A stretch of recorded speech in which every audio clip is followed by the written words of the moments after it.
Hi and welcome to this week's Wu Wei Wisdom Life Lessons teaching. It's great to be back with you all. Now, do you believe that you don't deserve happiness? If you are holding on to guilt, shame, or a sense of unworthiness that is stopping you from experiencing joy, contentment, and inner peace in your life, this teaching is for you.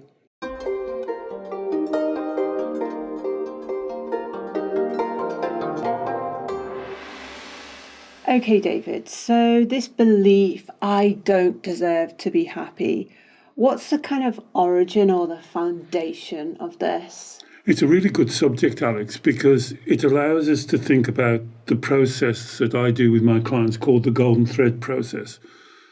So when you present or a client presents with a statement, with a belief, I don't deserve happiness, and then they go on, as you did in your introduction, then they intertwine their emotions. Or, I'm not good enough, I don't feel right. And then they talk about their feelings. So the first thing we have to do is to identify the origins of that belief. I don't deserve happiness. I don't deserve good things. So my first question is, why don't you deserve it? And that puts them on the golden thread. Give me the reason, give me the background, give me the information, why you've come up with that such a powerful statement. Why don't you deserve happiness? And that will normally take you back into their childhood. So I guess it's a very self-judgmental statement that we obviously believe something negative about ourselves in order to then say, I don't deserve to be happy because. So because, would you say it's often wrapped around, I'm going to use the word feelings of guilt or shame, which then in turn are wrapped around beliefs of I've done something wrong, I'm a bad person, I'm not lovable, I'm not good enough, I've let people down. It's all very knotty, isn't it? Well, that's the knottiness, the golden thread really untwines. As I said when on my first answer, the emotions and the beliefs become very confused. Why don't you deserve happiness? What is the reason? And as Alex has just said, the answer should be as simple as that. I don't deserve happiness because and then they bring in their emotions, and that's when it becomes intertwined and knotty and complicated and confusing. But if you keep the golden thread is, don't use emotions. When you're doing the golden thread for yourself, don't use emotions. Ban the F word. Don't say feel.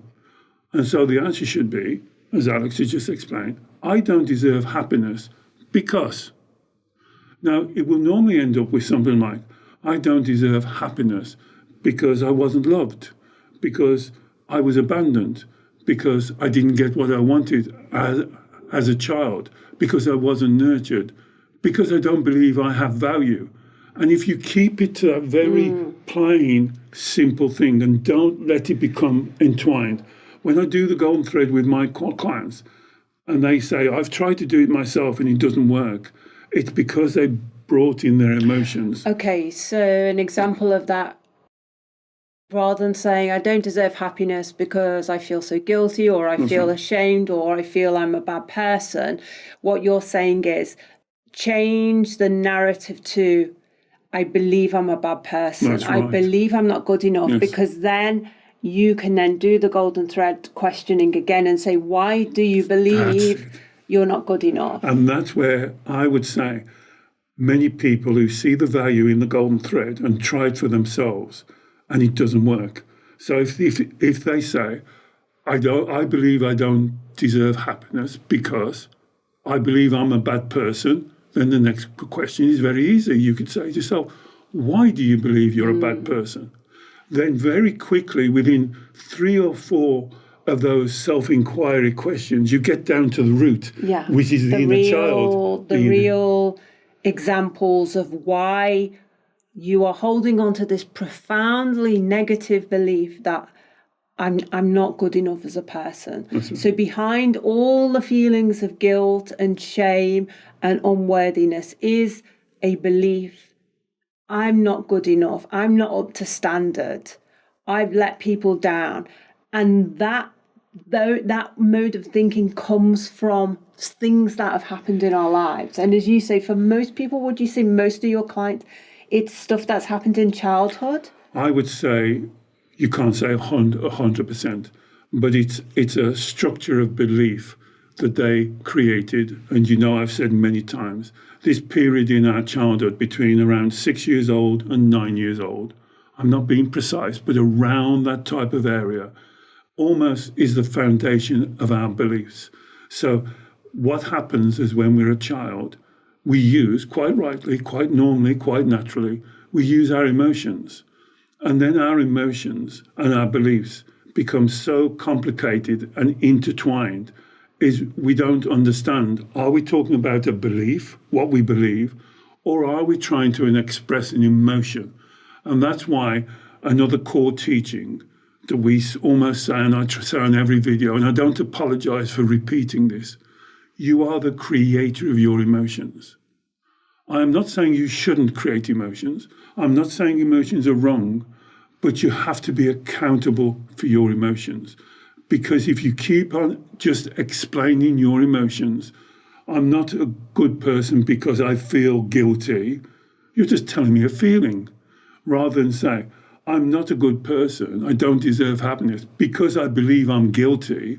Now you can say, why are you guilty? What are you guilty of? And that simple rephrasing, and it's simple but so complicated because we're so used to just sharing our emotions.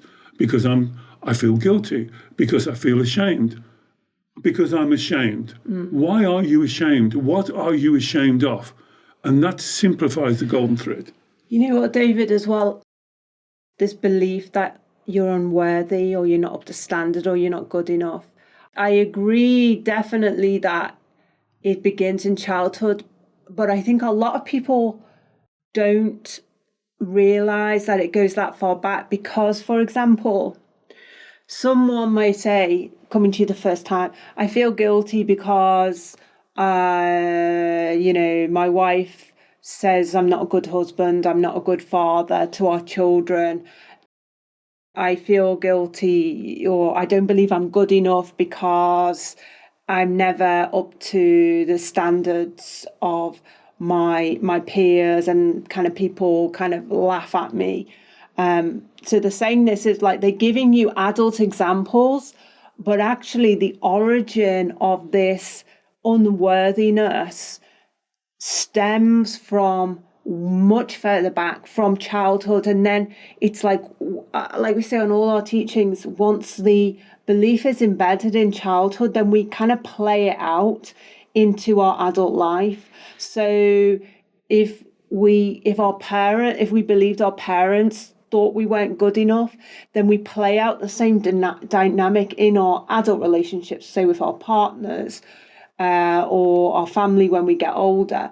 If in childhood we looked at our peers or our siblings and we believed that our siblings were, say, favoured over us, and then we believed we weren't good enough because of that, then we play out that same thought pattern into adulthood with our adult peer group, whether it's in our career or our friendship circles.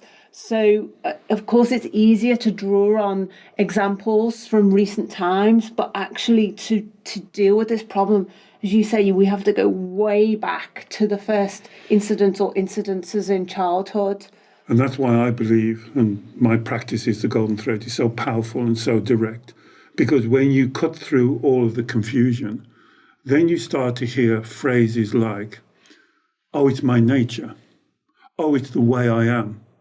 I don't know why I do that. See, when you get down to it, and then you get down to the basic question, so why do you believe that? And then you'll be amazed how many people say, I don't know why I believe it.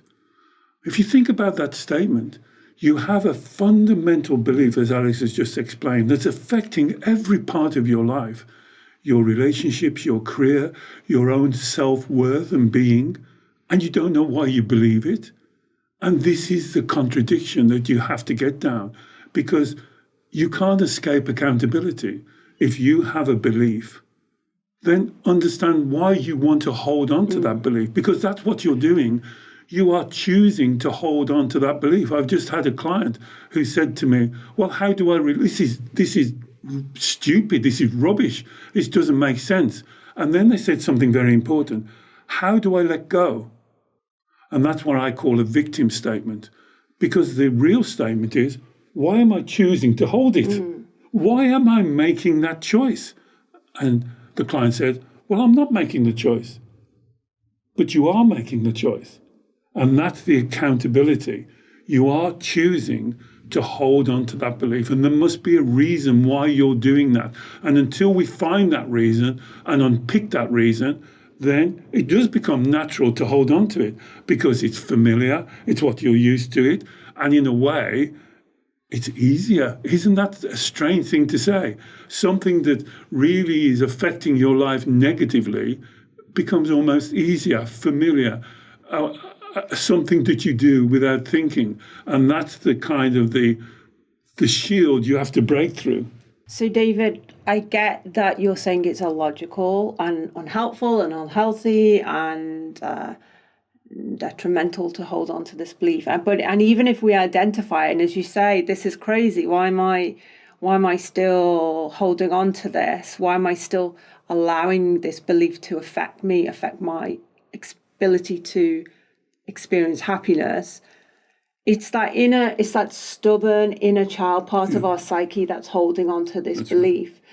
Right. And would you say it's almost like that inner child part of our mind it still thinks like the child. So is it like we somehow perversely believe that we can't undo this belief ourselves? We have to wait for someone else to tell us, you are a good person. You are worthy of happiness.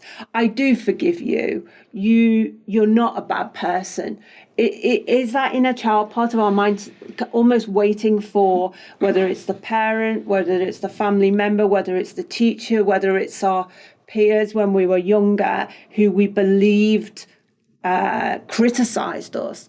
We're still waiting for someone else to lift this barrier that we've created in our mind. You're right, Alex, and you can't be precise because obviously everyone's journey is unique to them. But there's normally two reasons. Normally, as a misguided belief that saying this way,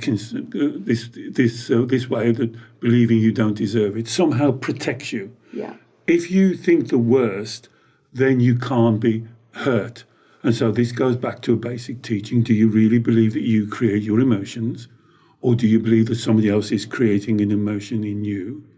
Or the other way is you believe it's going to, and I'm going to use a very strong word here, manipulate the other person, that they feel sorry for you, that they ease up on you, that they see you as a victim. Yeah. And when they see you as a victim, then they'll go easy on you. And so, again, I can't be precise, but these are the two main factors that people use these, let's be honest, untrue statements. I don't deserve happiness is just basically an untrue statement. So I can see how there's a perverse thing could be going on here.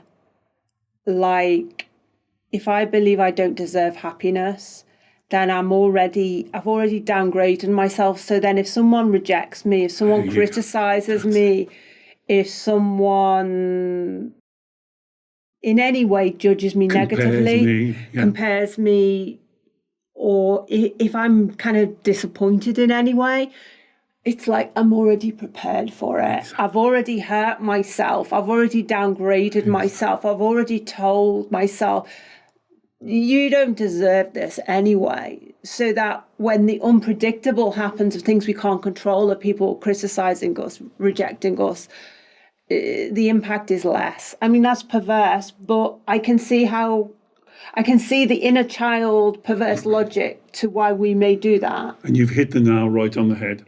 So it's a way of a 6, 7, 8-year-old child believing that its expectations can be met.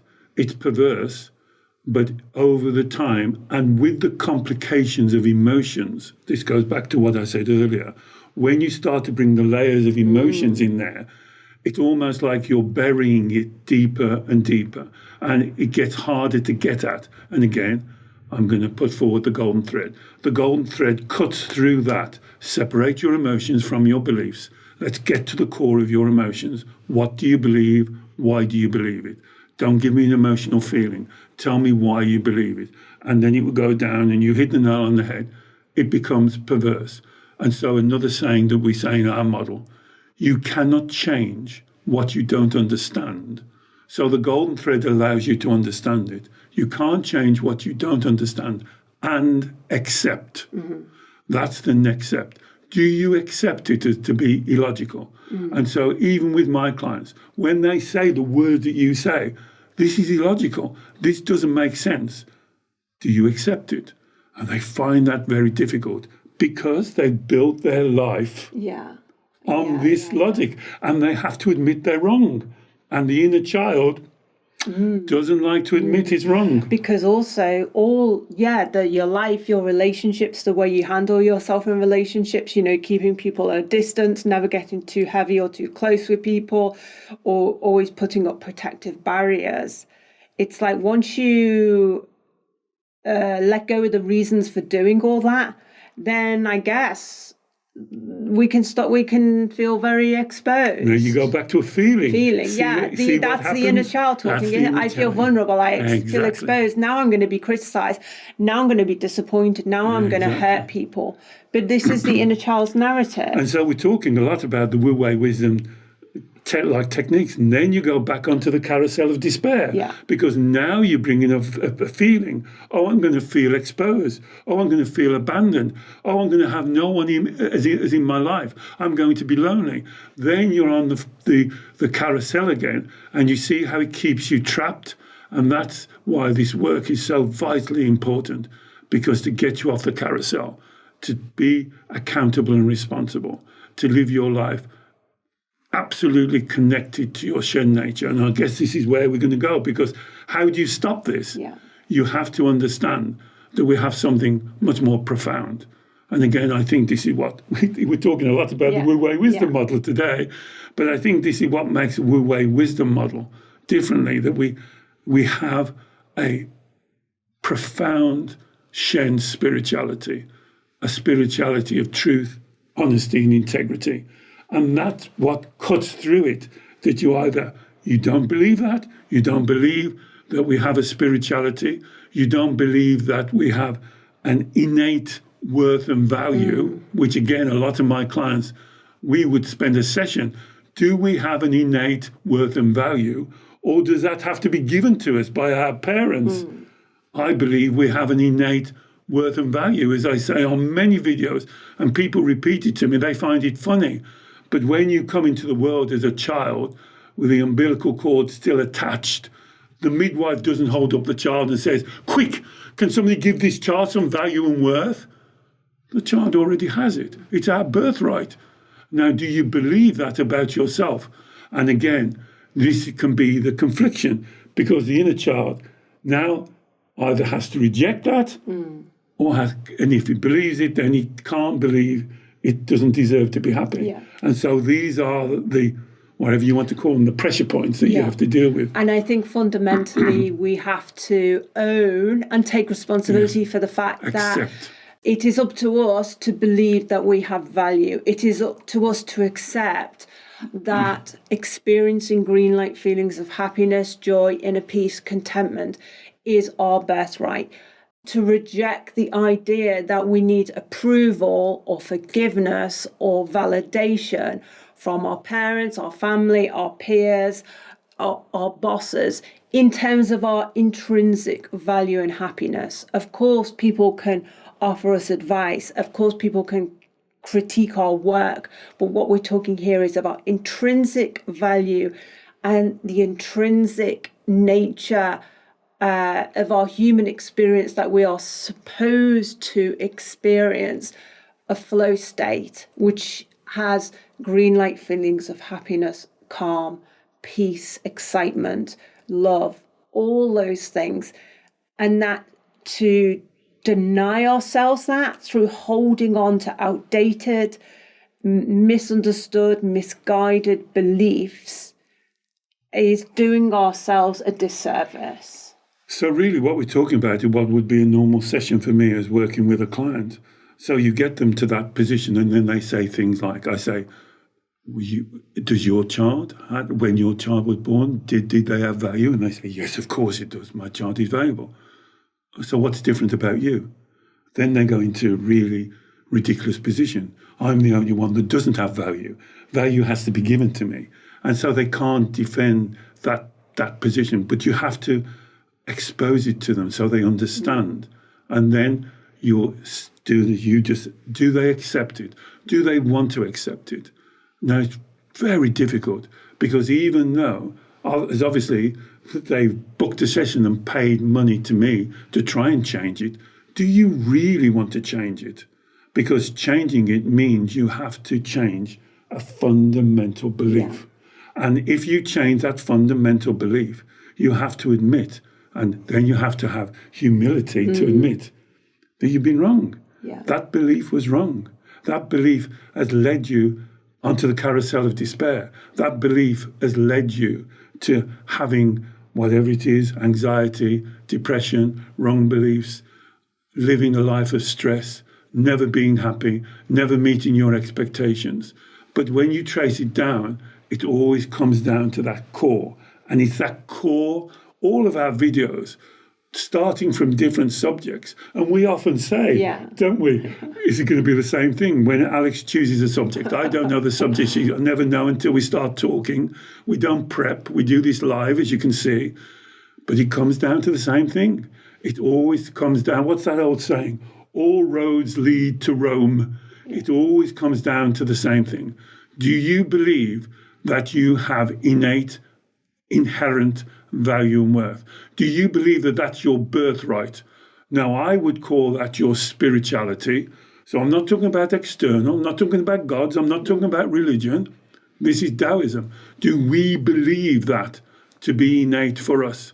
Now, if we believe that, then we can't also believe a contradictory belief that I don't deserve it. Because you've got it, whether you believe you deserve it or not. It's innate, it's inherent, it's you, it's who you are. Now, do you want to live in your truth, honesty and integrity, wu-wei flow, or do you want to turn the canoe around and paddle against the stream? Yeah. These are your choices. Yeah. You are accountable for these choices. I can't make you change, but what I can help you to do is to clear the confusion. And the confusion is always the emotions. Always the emotions. Because when you were a child, like all children, totally natural, we use emotions. We throw temper tantrums. We have paddy, whatever you want to call it. We go to our bedroom and cry. We use our emotions because we didn't have the knowledge that we have now to think about it, to see what we believe, to understand why we believe it. Because I believe you are awesome. And I believe if you come with a statement, I'm not good enough or I don't deserve it, it to me sounds nonsensical. Please now prove to me that you don't deserve it. So the proof will normally be, I don't deserve it, David, because my mother doesn't love me.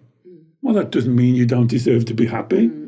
It just means that that's a chapter of your book that we have to look at.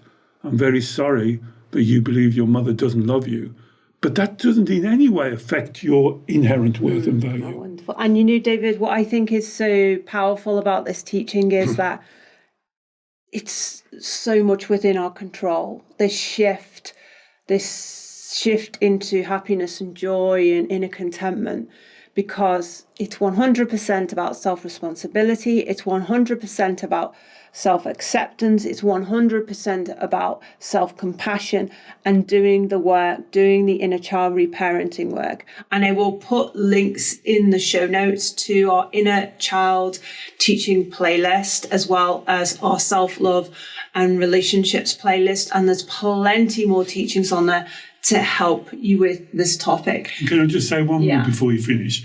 So everything you said there is correct and I agree with you. It's also understanding and accepting that we live in a reality that doesn't always go the way that we would like it to go. Yeah.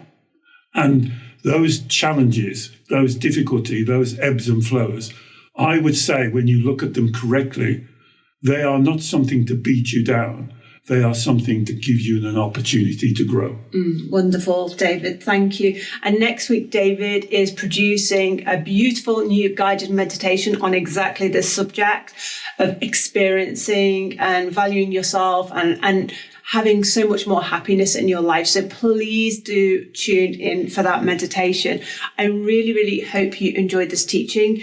If you are interested in this topic, please let us know and share it with someone else who you think it may also benefit. David works every week one-to-one with clients all over the world on exactly these sorts of issues via Zoom video call. I will put a link in the show notes to learn more about David's sessions as well. And David is also now producing a new Substack blog, a free blog, which you can subscribe to with lots more written teachings in. So again, check out the show notes for a link to that. We hope to see you again very soon. Bye-bye.